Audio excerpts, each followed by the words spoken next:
Milo Mouse Cleans Up, Learning Responsibility.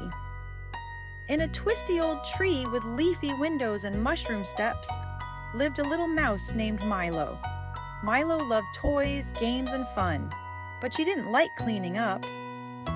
Every day, Milo built tall block towers, zoomed toy carts made from nutshells, and dressed her dolls in flower petal skirts. And every night, she left toys everywhere. One morning, Milo jumped out of bed. Ouch! She squeaked. She stepped on a sharp pine cone toy. She limped to the kitchen and tripped over her yarn jump rope. Crash! Her leaf bowl of cereal went flying. Said Milo, rubbing her head. My mess is getting a little wild.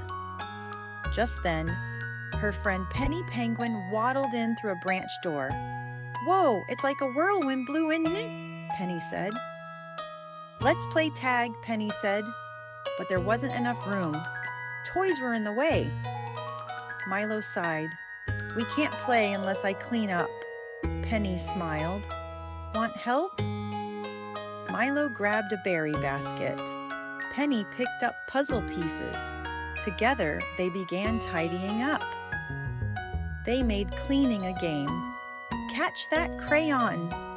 Race the toys to their shelves. Soon, the floor was clear. Books were stacked. Dolls were in their beds. Everything had a place. Milo spun around. My treehouse looks huge now, Penny giggled, and clean enough for a leaf sled race. Let's invite more friends, Milo cheered. Soon, Benny Bear and Lulu Lemming joined the fun. They built a mossy fort, played music on seed pod drums, and danced in circles.